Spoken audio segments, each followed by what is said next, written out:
Hello and welcome to the Highway to Health show. I'm your host, Dr. E, the Stem Cell Guy.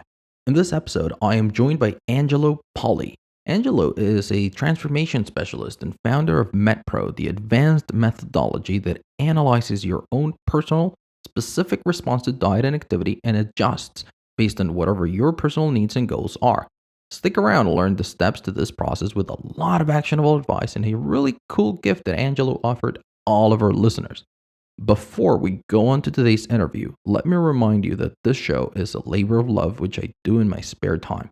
My current day job, besides my health practice, is running a company where we help doctors and other practicing health professionals become better entrepreneurs, allowing them to serve more patients and provide a better life for their families.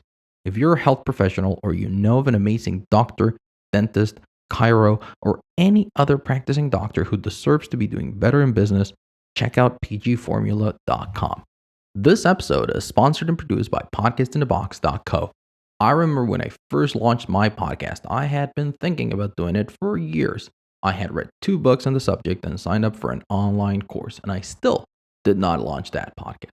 You see, back then I was running a busy stem cell practice, teaching at university, and traveling for conferences, so it is hard to find the time to start and maintain a new project like this podcast, which is where Podcast in a Box came in. The team at Podcast in a Box handled everything, and I mean everything that had to do with planning, launching, editing, publishing, and marketing the podcast. Because proper podcasting is not just about buying a microphone and rambling on. There is so much more than that.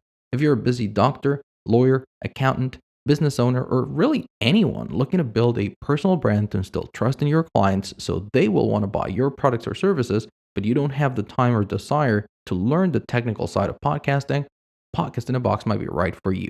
To find out more and see if your idea is worthy of a podcast, just head on over to podcastinabox.co and click on the appropriate button. When prompted, make sure to mention Dr. E's Highway to Health show and the How Did He Hear About Us section. In any case, let's get back to the episode.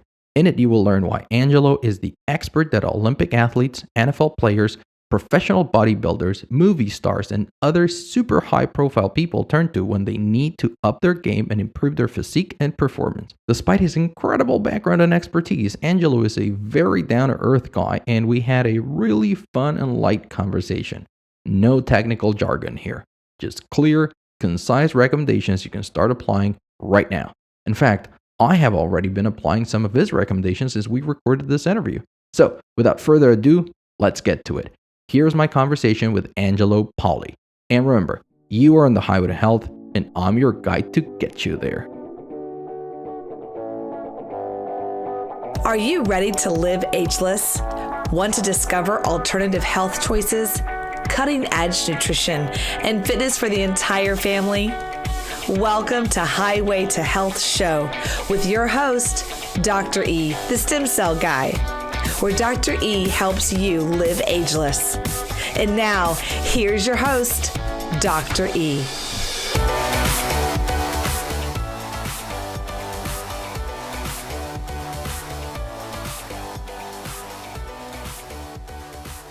Hello and welcome back to another episode of the Highway to Health show. I am your host, Dr. E, the Stem Cell Guy, and sitting virtually in front of me and also in lockdown at his home is Angelo Poli. Angelo, how are you today? I'm actually doing very well. Ironically, the sun is shining and it's a beautiful day out here, and I'm trying to stay positive. So looking forward to this chat. Ain't we all, right? Yep. So tell us a Wild little bit about times out yourself. Tell us a little bit about yourself, and how do you get started in this field of these physical transformations? By accident, that's how. But I love it, and I'm thankful to be here. I was just, your everyday guy. I used to actually own a window washing business when I was 19, and I was washing windows at a gym, and I ended up having some very, very unique conversations that one thing led to another. I ended up getting into personal training. From there, my story takes a more significant twist. I was 22, 23, and I suffered a fairly debilitating injury that put me out for about a decade. I was walking with a cane. And so during that time, I chose to is either get out of the health and wellness and fitness industry or focus on really the strategy and the coaching aspect. And so I decided that I didn't want to leave the industry. I was passionate about this. So I stayed in it, and I did a lot of remote coaching, which meant that I was able to work with a greater base of people, which meant extracting more data. I used that data to create models and actually practical application to answer some of the tough questions about metabolism. And a decade and a half, almost 2 decades later now, dating myself, it's turned into this really, really great thing where we get to do high level transformations with individuals and share the science of how our experts actually help people transform, whether that's high level performance, whether it's aesthetic makeovers, and whether it's just weight loss and health for the average everyday person. And we're having a blast. Gotcha. So that's super interesting.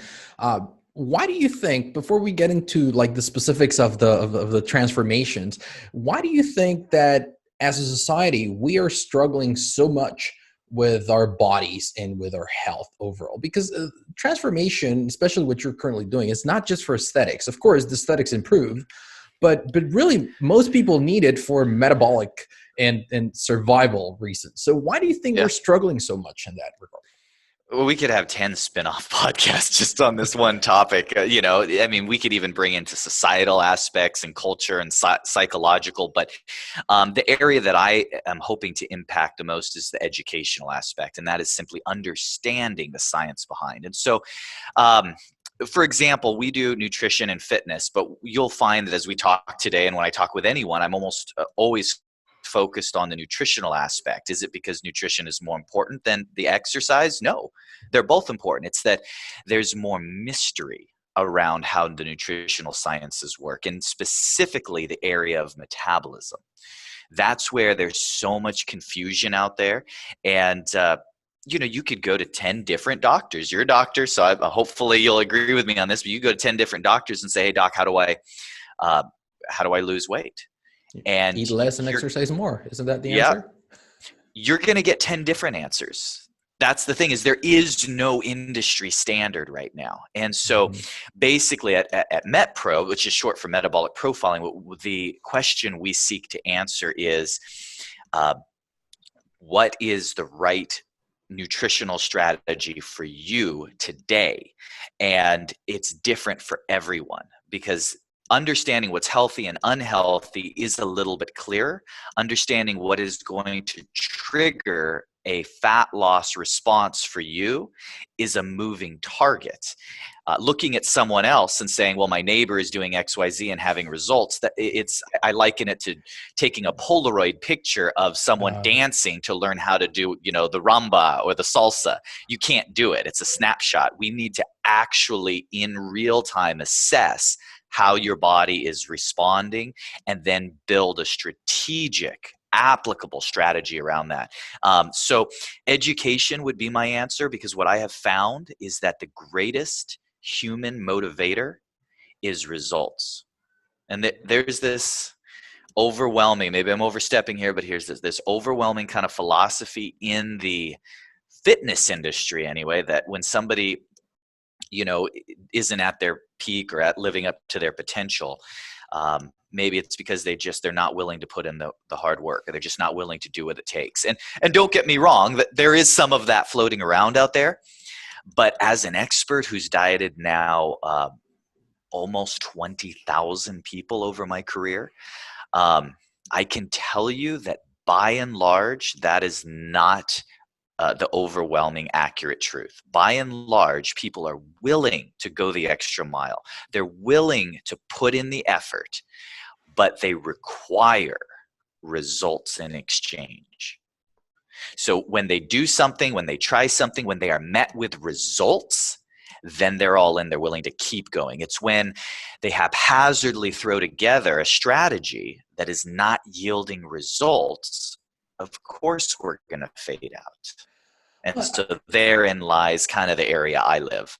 Yeah, and I think a big part of the problem is we know what are the hard variables, right? So nutrition, exercise, lifestyle, avoiding certain things. Mm. But it's really, really hard to consider or to generalize everybody else's variables because it's not the same. And I always tell people, like, what's the best diet? Well, it all depends. Who are you? What are your goals? What's your current status? What's your age? What's your sex? What's your ethnicity? There are so many things that change. So for instance, I was born and raised in Mexico. My wife was born and raised here in Spain. We have completely different profiling in so Yeah. many different regards.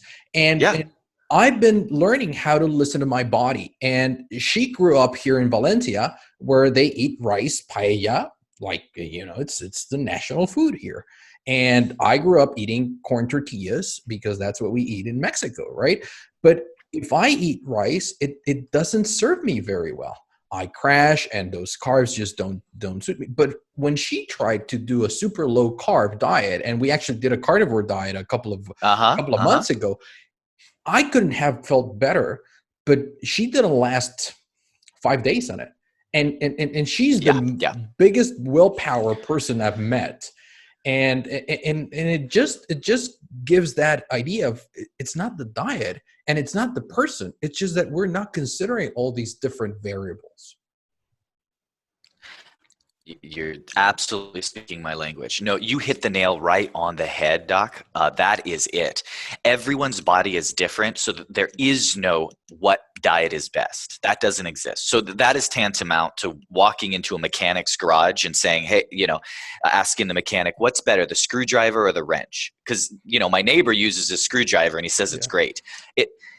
It's all about the right tool for the job, and that's what we try to equip people to understand. So I'd love to go into just a little bit of the nuance and science behind how we can identify what is likely to work best for you. But to your point, you just hit the nail on the head. It's really identifying. It's having a testing process to identify what's working and what's not. And that doesn't have to be a laboratory setting. That can be just a real life, functional, common sense setting. And that's how you get from point A to point B.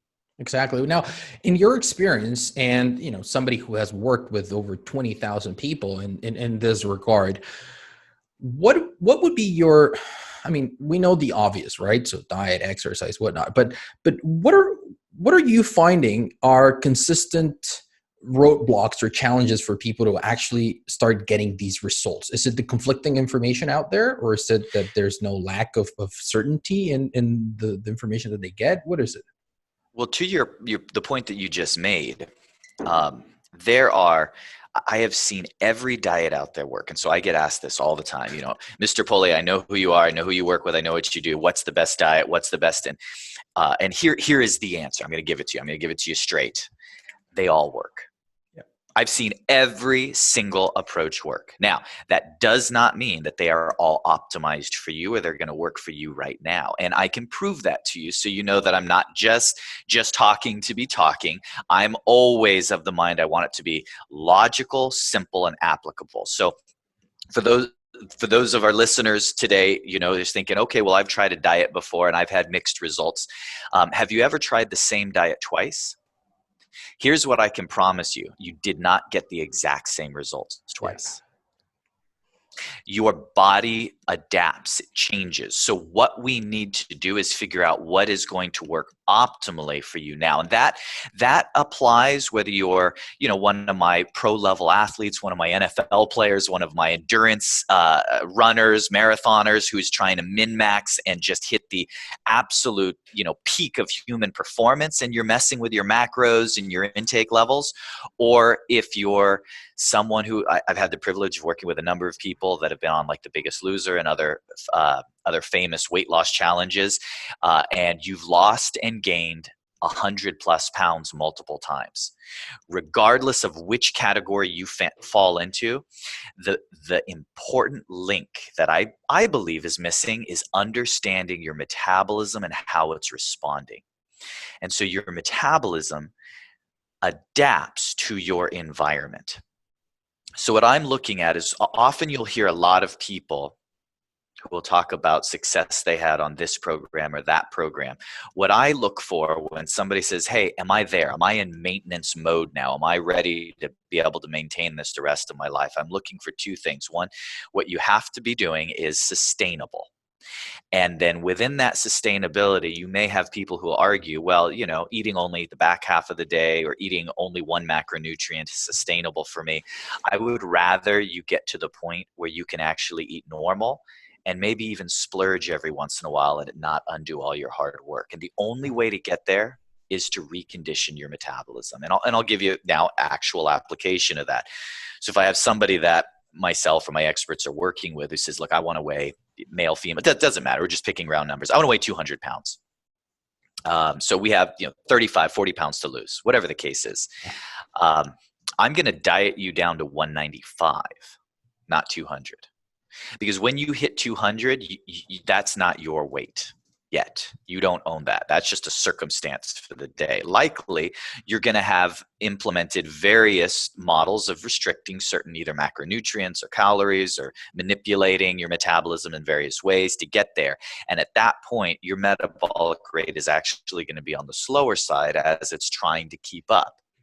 Now, by the time we diet you down to 195, I have you at a spot where I can now ask you to gain 5 pounds back. And by the way, that doesn't have to be 5 pounds of fat. We can put 5 pounds of muscle on, right? While reconditioning your metabolism to greater and greater intake to where now you hit 200. Now you can actually sustain it because you've conditioned yourself to more calories, more intake. Obviously this doesn't mean now you can go and eat pizza and beer every night. That's not the idea here. But the idea is managing your metabolism. So that if one day you want to have a pizza, you can do it without guilt and without, undoing everything that you've been working for. Because that's it. We should have that metabolic flexibility. Our bodies should be capable of doing that. And actually they are, if we haven't really pushed them to the limits that we are normally pushing them at. Yeah. And just understand, this is where the education comes in. So people, 85, 88% of clients that we work with hire us for weight loss. That said, we're not a weight loss company. I dieted, professional physique athletes, bodybuilders, sports for years. It just so happens that the same science applies regardless of which direction, which side of the field you're on. So a lot of people are asked, what's the difference between, two grandfather techniques, calorie restriction or carbohydrate restriction? They're both viable. They both work, but they are going to work to the degree that they are imposing new parameters or forcing change in your body. So in other words, here's the take-home message. People who have been eating low carbohydrate already. Mm-hmm. If you are not at the physique, body, or health or place that you're wanting to be, continuing to simply eat low carb ongoing is unlikely to disrupt that further. If you are someone who has been restricting calories, and you're still not at the body weight or circumstance you want to be at, restricting just a little more is unlikely to represent enough of a change to significantly impact that. So what we're looking for is not necessarily what the most potent tool is. It's what the most applicable tool for you is. And oh, by the way, we might be able to cycle back to a tool that's not working currently that will work again in the future once we get your body back into a place where metabolically you can accept that. And so what we do is our experts start with basically 5 areas. And each area, is applicable, and everyone can think of ways to apply this in their own life. But the areas are we look at body type and goal, we look at lifestyle, we identify whether you're strategic or metabolic, and maybe we can talk a little about that. We look at your nutrition, history, and baseline testing. That's where the magic happens. And then we look at your psychological profile and what that tells us about steps you need to take to really transform. All right, those are definitely things that I do want to get into. But before we do that, I want to serve the person who's actually listening to us right now and saying like, well, you know what? I don't know if I want to invest and I want to go work with these guys. What do you think is the one thing that somebody who's listening to this right now could start doing in order to start figuring out what is the next step they should be doing in order to transform themselves and their bodies? That's actually what we do in all 5 of these steps. All 5 of these steps, we're going to be able to have take-home messages for exactly what you can do tomorrow, and they're roughly ranked in order of where you should start. So the first one is goals. Well, that's great. So, sorry to interrupt you. That means that people will be able to actually grab your program and start doing some of it right now. That's what we do. That's what we do. We educate, and so oh that's my what God, I should charge more for this podcast then. That's awesome. All right, go for it. What's the first one? So the first one is goal setting. So this is what our experts do after years of evaluating people, and this is what you can do at home. So here's my definition of a good goal setting session. A goal setting session is all about deciding what you're not going to focus on first.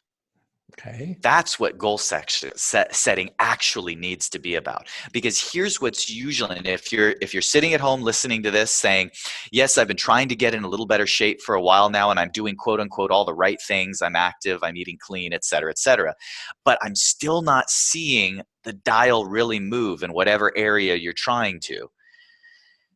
Specificity.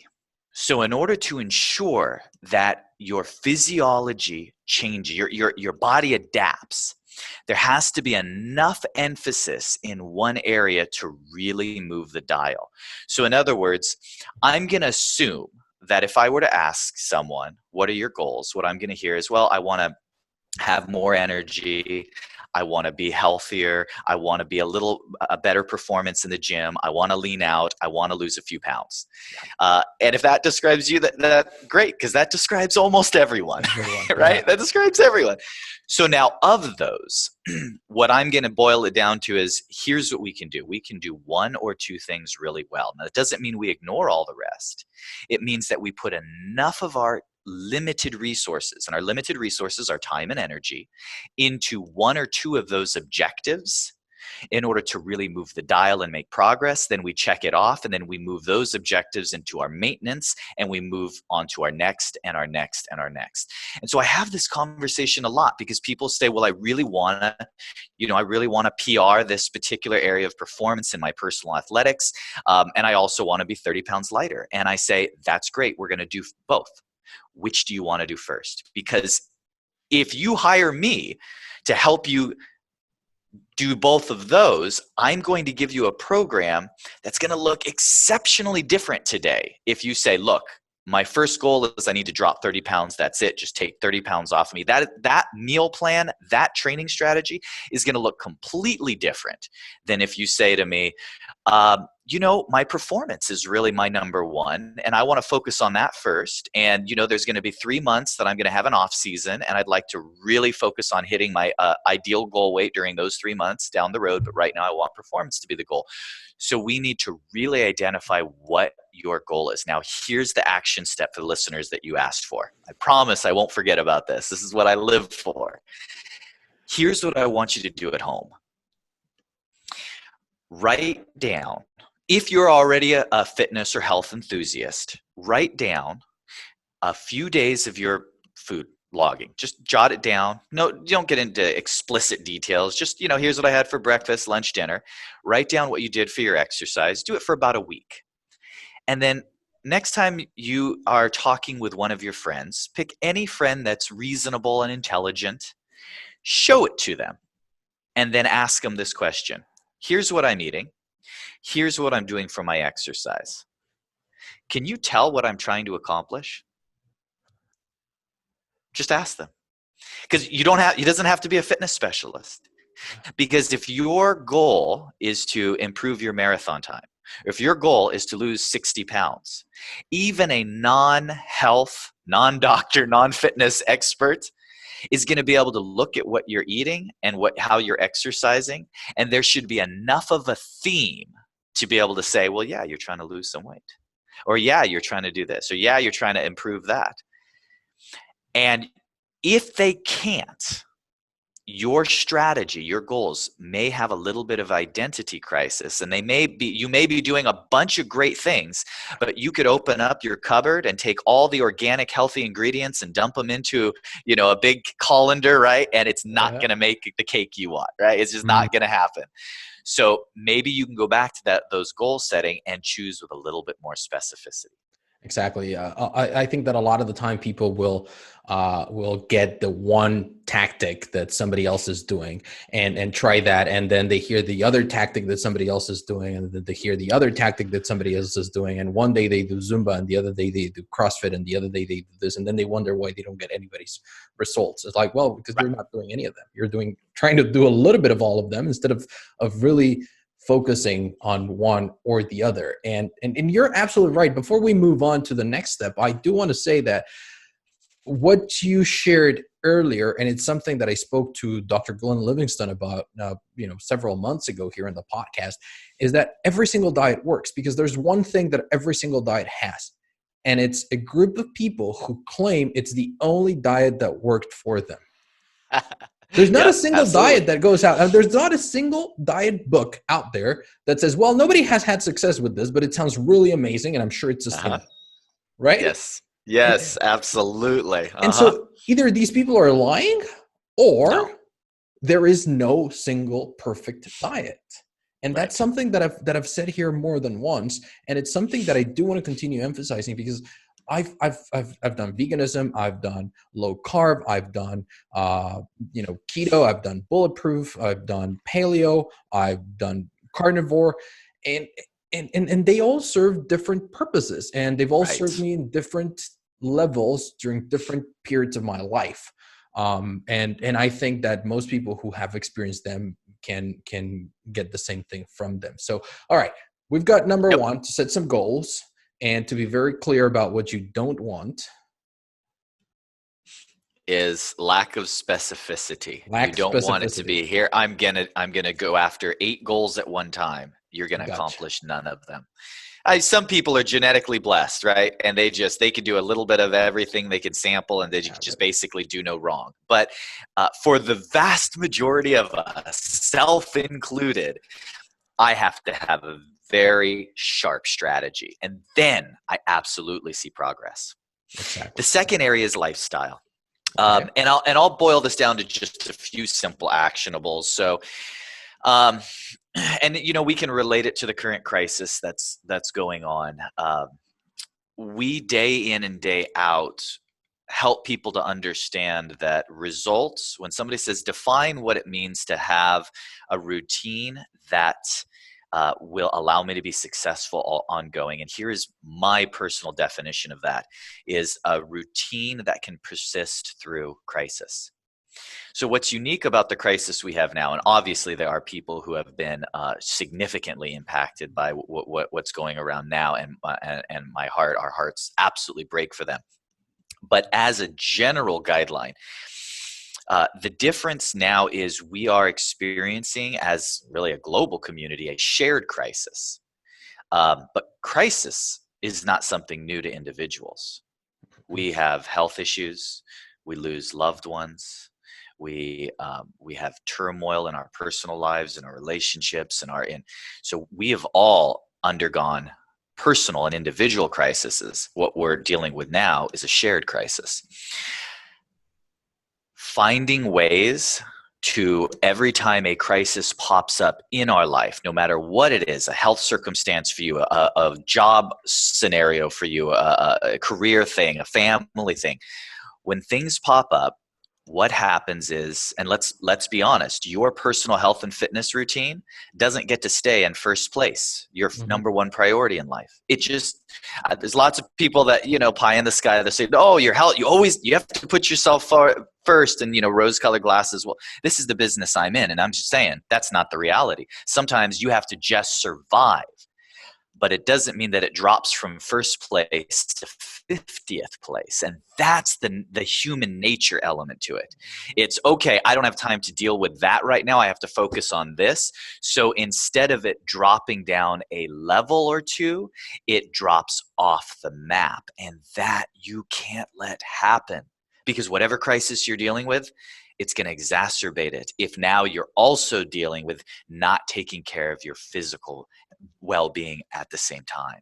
So just Exactly. balance there, just balance. So lifestyle, are you someone who is, do you take meals socially? That's the number one question. It seems odd. I mean, people call us up and like, well, I thought you were going to want to know about my height, weight, and activity level. Yeah, we want to know that also. But right now, what I want to know is, do you go out to eat with your friends? Do you take meals socially? Do you eat more at home? What time do you go to bed? How many members of your family are there? Do you have kids in the household? Those are all the things that's going to help us to effectively use strategies.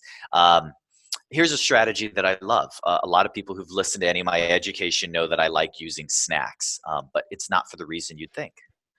The reason I love snacks is like, yeah, there's the blood sugar stabilization, there's keeping your metabolic running, eating every few hours, there's energy, there's, preparedness, there's all these elements to it. None of those are the reason I use snacks. You know why I use snacks? Why? Because you don't eat them socially. You don't make a date to go out with your friends or have a business appointment to eat your afternoon snack. That's why. Of course So not. I You don't can want to share control it. them, Yeah, you're not going to share. I'm not going to share my snack with you. So right? you can control it. So here's what I've found over 20 years of doing this. That's my leverage point. Like, okay, if I can't 100% control what's happening at this meal or that meal, I can sure as heck control what happens at 2:30 in the afternoon. If I ask you, look, can you eat half an apple? Can you have some, rice cakes and almond butter? Can you do some, nuts and raisins, whatever we, our strategy is for that snack? What's your answer going to be? Of course, it's going to be yes. If your answer isn't yes, you're really not at a place where you want to change something in your life, because that's easy to do. So figuring out where we have our leverage points, and if I have you filled up on quality snacks, then it's going to be easier to manage and not let lunches and dinners become runaway trains. So that's why I like to use snacks, and how much we use them, how much we lean into that is really going to depend on your unique circumstance, your lifestyle. Outside of this pandemic that we're dealing with, some people travel a lot. Some people don't travel much at all. And so there's no right or wrong. It's simply a matter of identifying where you live and applying some simple principles. So along with our theme here for every level here, wanting to give something applicable, if I could give you, if you're just someone who's casually interested in improving your health and you want one actionable item, one disruptive behavior, here's my assignment to you. In the morning when you have breakfast, I want you to prepare an afternoon snack. Anything healthy, anything clean, just not something that's highly processed or, a clean food. And promise me that you'll eat it sometime mid-afternoon. If you can do that one thing, you will have succeeded in what I have found is the most disruptive, in a good way, behavior, the most return on the least amount of effort you can make in your life starting tomorrow. Here's why. It's a trick. It's a trick. See, because I said when you make breakfast in the morning, so I'm getting a 2-for-1 deal, because I know you're going to have breakfast in the morning. Most people will eat breakfast. That's what I was going to say. Like you're cheating right there. I'm cheating right there. I'm not above that, right? I'll stoop to this level. You're already having breakfast, right? Okay. Now you're going to prepare an afternoon snack. So now here's what's happening. I know you're having breakfast, so you're not going to skip lunch. Most people don't skip lunch because if you have breakfast, it turns your metabolism on and you have actually more appetite for lunch. But you know that you've made a promise to Angelo, me, that you're going to have that afternoon snack. So at lunch, you're not going to go crazy because you know you're going to eat something in the afternoon. So now I've got three marks here. Breakfast, we got taken care of. Lunch is going to be reasonable. Afternoon, now we go a lot longer between lunch and dinner from most people do. Breakfast and lunch, 4 to 5 hours in between on average. Lunch to dinner, anywhere from 5 to 8 hours is more typical.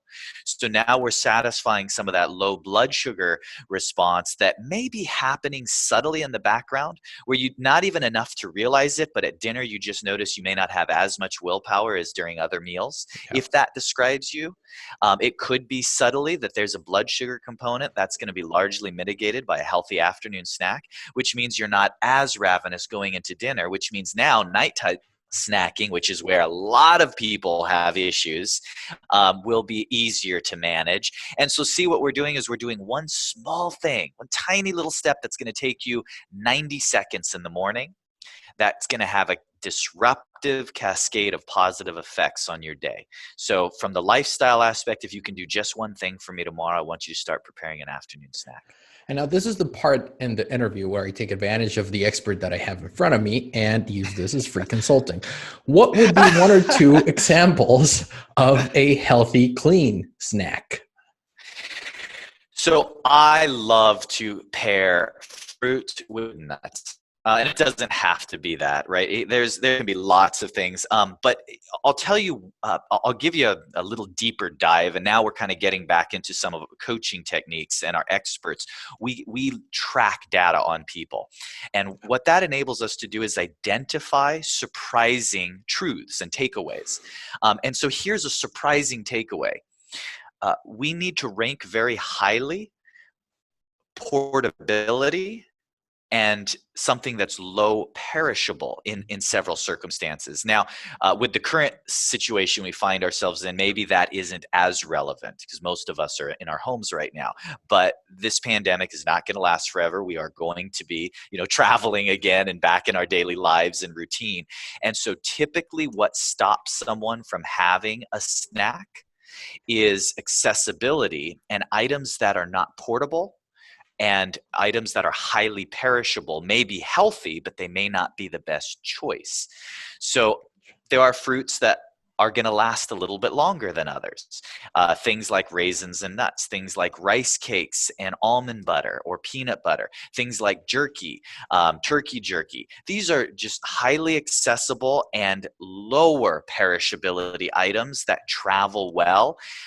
They may not be the gourmet meal you want, but they're practical and effective. You got my buy-in when you said jerky. I was like, okay, I got it. I'm done. Right on. I'm done. All right. Awesome. So we got some pretty cool examples, and I'm sure that my wife is going to love that whole fruit and nuts thing. She puts nuts in everything. That's fantastic. So yeah, she won't have any issues with that. So what's the third step? Strategic versus metabolic. So how do we identify which category we're in? And I'll give you a hint. Everybody qualifies for both categories in different seasons and under different circumstances.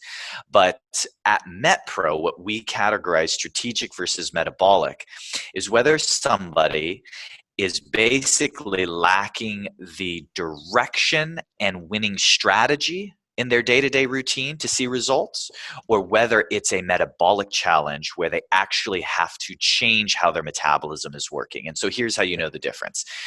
If you're somebody who's eating clean and exercising regularly without getting too nuanced, you're not excessive, but you're putting forth effort to eat clean and exercise regularly. And when you do that, you get the results that you want. You're strategic.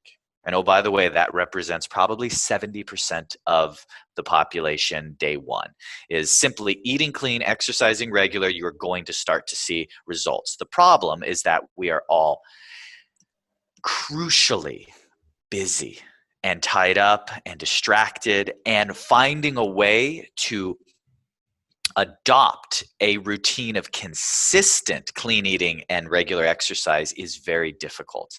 And you haven't spent, 20 years of your life researching the most effective methods and the most time managed methods of implementation, and saying that you're going to wake up the next day, because I got a little bit of a bone to pick with the industry that says it's all about deciding and wanting it bad enough. That's part of it, yes. But there's a strategic element. You don't wake up and say, I really want to be a lawyer, or I really want to be a doctor, and because I want it bad enough, tomorrow I am it.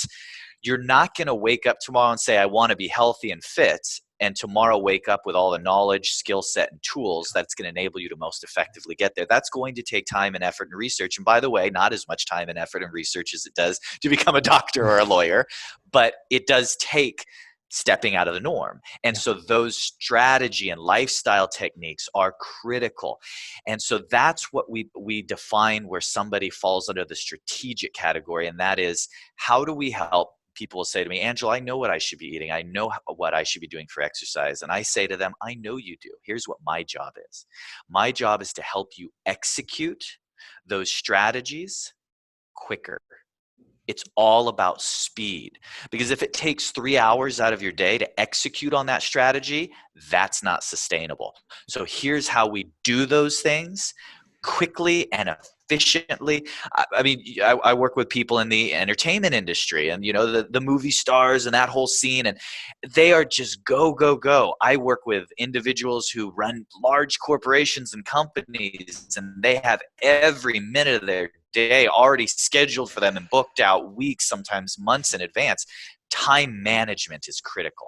And you don't Then there's the even have to go metabolic. that far, because I mean, every single person that you described, movie star and an athlete, and How about just moms and dads? that's what I was going to say. That's what I was going to Yep. say, because everyone else, they can hire somebody to do these things for them. They can make meal prep and they can do all those things. What about a mom, and she's got 2 or 3 Yeah. kids, and Yeah. the husband, and they both work, and they have to drive them to after school activities, and that's when people realize that, you know what, it sounds really, really cool, this whole meal prepping thing that you mentioned, but I don't have the time to do it. So the first meal that I recommend is, people already say, well, where do you start? And everybody's expecting me to say, well, I want you to do breakfast. No, that's the second meal. The first meal that I recommend is, I want you to get in the habit of creating a mid-afternoon snack. Build a mid-afternoon snack, something simple. Second one is breakfast. And now what we've done, now all you have to do is you have to make good choices at lunch and dinner. Good choices at lunch and dinner. Now decide, at lunch and dinner, you're going to focus on calorie control or carbohydrate control. I recommend your breakfast and your afternoon snack be balanced as a starting point, right? Just general. And then use lunch and dinner as levers if you want to manage calorie intake or manage carbohydrate intake. And right out of the gate, even a novice at dieting or nutrition can begin implementing some higher level strategy. And it's a starting point for anyone. But then there's the metabolic. Okay. So that's where people are going to be shaking their head. So here's what I'm talking. Here's what I want to say to all of the listeners today. What if you're sitting at home, you're listening to this and getting somewhat irritated because you're going, yeah, Angelo, I exercise regularly. I eat very clean. In fact, I'm on a fairly stringent diet, and I'm still not seeing the progress that I want. That's different. That's the trainer's fault. That's the trainer's fault. So that means that metabolically, your body has done its biological job, and it has acclimated to what you are currently eating and your current activity level. And I need you guys to hear this, there's nothing wrong with what you're doing. You haven't done something wrong. This isn't your failing. This is simply the biological response of your body acclimating to what you are currently doing, and it's keeping you alive. It's keeping you in what we call homeostasis. So now what you have to do is you have to introduce a variable. And this is why the whole thing, well, cyclical fasting is the best way to lose weight. No, ketogenic is the best way to lose weight. No, calorie control is the best way to lose weight. No, it's all about identifying where you're at and what's creating homeostasis today. And now with at least some strategy and some baseline, making an educated decision about what leverage point is going to produce the greatest return for you. And so that's where the metabolic comes in. And yes, that's where having an expert to help can definitely guide you. But suffice to say, if you're implementing a strategy that is near and dear to your heart, but it is not producing the results that you currently want, there are more tools out there and different ways to approach it. And so we start looking for those basic grandfather techniques. That's where the metabolic comes in. And that'll dovetail into your nutrition and how to baseline test to identify what may or may not work for you. And everybody can do this. Gotcha. Is it all right if I talk about the baseline testing a little bit and how someone could do it from home? Yeah, let's do that before we wrap things up. Because Okay. I'm sure that people are now listening to this and going like, okay, you got to give me the rest of it. Okay. So I'll just hit the highlights. So for years, I've been dieting people, and the old model, 10 years ago is, okay, I'm going to scratch on a piece of paper, eat this, Call me in 6 weeks. Let me know how it went, right? And then 6 weeks later, like, cool, it's working. Or 6 weeks later is like, well, we wasted 6 weeks. Let's try again. Here's another 6 weeks. Technology has advanced a little. Our understanding has advanced a little. So now, as far as what we do at MetPro, we have that process down to 72-hour reevaluation windows, so we don't waste time. We really get to it. Now, I know a lot of experts are going to say, Angelo, you can't possibly know what is or isn't going to work in 72 hours, and you are correct. But now that we have some technology involved, we're able to get enough of a baseline test to identify steps and small tweaks to start making as quick as every 72 hours until we identify what is and isn't working. So here's how we do that. We put everyone on based on their demographics. So in other words, activity level, body type, age, etc. We put them on baseline meal plans, and they're boring. And that's the idea. They're standard. They're okay. Here's what you're having for breakfast. Here's what you're having for lunch. Here's what you're having for dinner. But here's the beauty of them. I know exactly how many calories you're eating.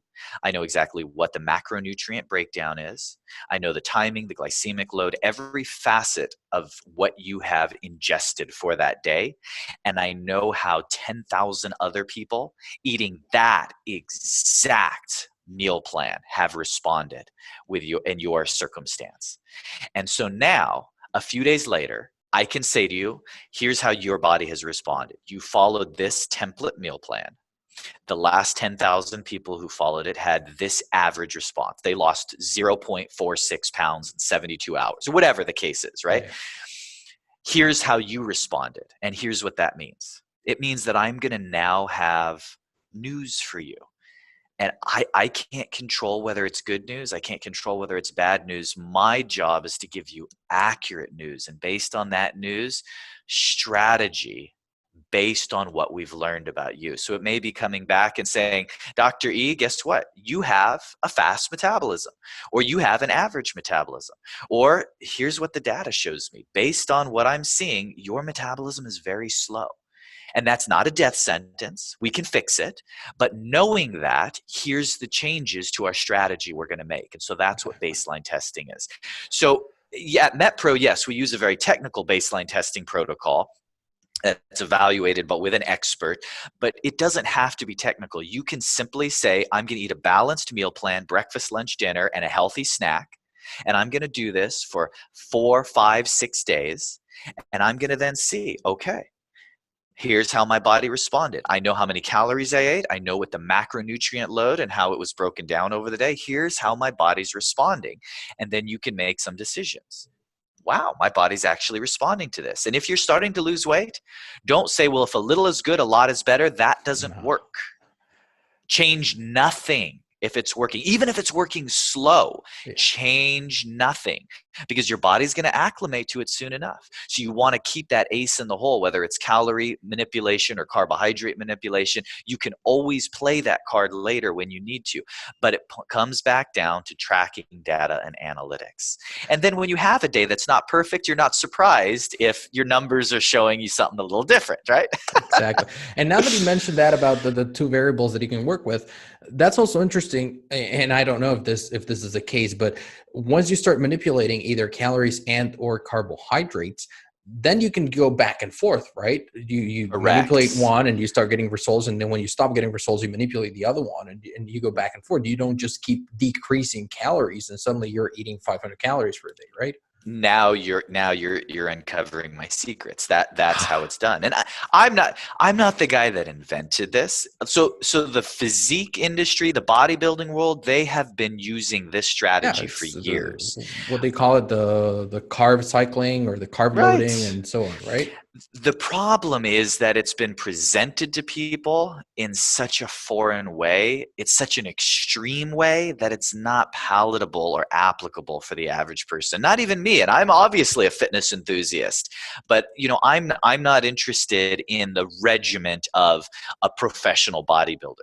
What I am interested in is applying the science to the degree reasonable in my own life to get the best result I want. Some people, well, I don't want to go, I only want to do 60 miles an hour on the freeway. I don't want to do 120. Well, it doesn't mean you want to, get in a car that takes you 3 hours to get to 60. You want to get where you're going as quickly as possible, which means you always need to insist on the absolute best science. And then that dovetail, kind of to put a cap on it, the last area is psychological profile, motivation. You cannot separate the mind and the body. It works all as one. And so I'm not a psychologist, and I definitely wouldn't claim to wear that hat. I'm sure you know a lot more about this than I do, Dr. E. But we put people into three basic categories, which I know to some people is a huge oversimplification, but I like to at least put people into the category of, do you thrive under a mentoring relationship? In other words, here's your strategy, but when you have a support group or somebody that you're accountable to or somebody that you're sharing that experience and that journey with, you thrive. Then there's people, and I'm in this category, that thrive when they understand the why. I want an instructor. I want someone to teach me. I'll do anything if they can explain intelligently why I'm doing it. And then there's a third category of people. And by the way, you can fall into all three categories at different times. Then there's a third category of people who they do great, but they do their best when they are invited to a challenge. So it doesn't change the science. Here's what it changes. It means that if you were my client, Dr. E, I might call you up and say, hey, I am so proud of you. I saw that you ate this for lunch yesterday and this for lunch the day before, and I know you can do it again today. Keep up the good work, if you're in category 1. Or I might call you up and I say, I see you ate this for lunch yesterday. Let me tell you why that's working so good. Let's explain the science behind that macronutrient breakdown and what you're seeing. Or you're in category C, where I call you up and I say, hey, here's what I ate today. See if you can do better. Same science, different approach, right? For sure. And that's the thing that we need to understand, that every single person not only metabolically responds better to what we're inputting in terms of food, but we also respond differently in terms of our motivation and in terms of what works for one or the other. And you hear that a lot when people say, like, how did you get in shape? And some of them will say exactly that. Like, well, I saw somebody else was doing it and I figured it couldn't be that hard. And someone else will say, you know what, I just realized that I needed to do this in order to live longer.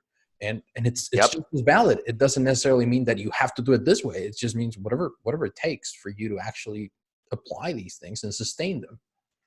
And I'm just going to give you a complete way off topic sidebar to kind of put a cap on this. I have had the privilege of working with thousands and thousands of people.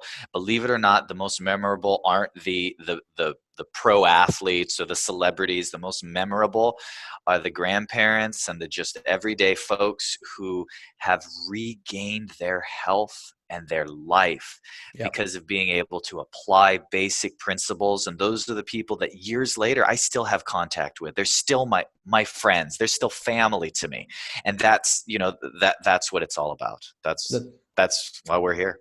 That's amazing, Angelo. And you know what? Before we say goodbye, I do want to acknowledge you for the work that you're doing. I've shared this before in the podcast, and my mom struggled for her entire life with her weight, and I realized how much of a burden it was for her, and indirectly, and even directly for the rest of us, and even in her marriage to my dad. And it was just shocking and sad to see her try so many diets, and honestly, people saw her and probably thought, well, yeah, look at her. She just eats salads in public and she probably stuffs her face.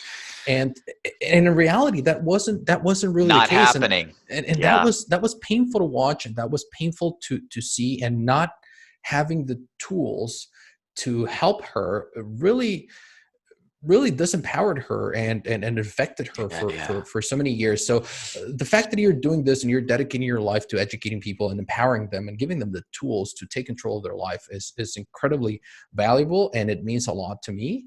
And so I do want to acknowledge you for the work that you're doing. Thank you. So kind of you to say. I would like to invite, if it's okay, I'd like to invite the audience to a free conversation. especially right now during the pandemic that's going on. If your circumstance doesn't allow you to join our team at this point, we would like to still provide, just as the public service, for those of your listeners who are like, I'm really interested in one or two of the areas that you guys talked about. I'd like to see how it's most applicable to me. metpro.co/highway to health, metpro.co/highway to health. And you can actually talk to one of our experts and just share with them your circumstance, and they'll give you absolutely free advice and pointers. And we would love to talk to you, especially right now. That's what we're doing during this difficult time, trying to encourage people in any way we can. That's amazing. Thank you so much. That's very generous. And I'll make sure to link to that in the show notes and in the description. And you guys know the drill. If you're watching this on YouTube, the description, just scroll down. Same thing on your podcast app. You scroll down and you can see the link, and you can tap right there and take advantage of this very, very generous offer, and just learn and get empowered and take advantage of these different opportunities. Angelo, thank you once again so much for tuning in. Besides MetPro, where can people find out more about you? Oh man, well, you can go to metpro.co and find out lots about me. I like to write and blog and do lots of these podcasts. So if you look us up online, you're going to find lots of resources and links. Either looking me up, Angelo Poli, or metpro.co is the primary resource, and hopefully be able to take away at least something, as we talked about today, that's applicable, that you can implement immediately in your life and hopefully see some benefit. That's amazing. Thank you so much once again for joining us. For everyone else, thank you so much for tuning in. I will see you here next week. Thank you for listening to Dr. E's Highway to Health show, helping you learn the science of living ageless. Did you enjoy the show? Please like, share, and subscribe where you listen to podcasts. Dr. E wants to hear from you. Go to dre.show. Again, that's dre.show. Until next time, this is Dr. E's Highway to Health, helping you live ageless. So there you have it. That was my conversation with Angelo Poli. I promised you in the intro that there would be tons of actionable advice, and I trust you found that to be true. What was your favorite takeaway? Tag me on Instagram or connect with me on LinkedIn and let me know what you think. And by the way, remember that you can find the links to everything we discussed in this episode in the show notes. Just scroll down to this episode's description on your podcast app and tap on the appropriate link. Speaking of links, Angelo offered all of you guys, all of our listeners, a complimentary metabolic profiling assessment and a free 30-minute consultation with one of his MetPro experts. Yes, you not only get the assessment, but you also get to speak with a metabolic expert to discuss your metabolic profile and to receive actionable steps towards achieving your goals. To claim this limited time offer, head on over to metpro.co/highway to health today and claim this offer. Remember, that's metpro.co/highway to health. And while you're at it, remember to also check out podcastinthebox.co for all your podcasting needs. If you're a busy entrepreneur looking to grow a personal brand and instill trust in your clients, there is no better way to do it than with a podcast. To learn how the team at Podcast in the Box can help you do just that, simply head on over to podcastinthebox.co and find out more. Oh, and if you already have a podcast but find it hard and time-consuming to keep up, they can help you with that as well. Seriously, they're amazing. Just head on over to podcastinthebox.co and let them know that Dr. E sent you. That is it for today. I hope you enjoyed this episode. You've been listening to Angelo Poli and Dr. E talk about your metabolic profile. Thank you for tuning in. I'll see you here next week. And remember, you are on the highway to health, and I'm your guide to get you there.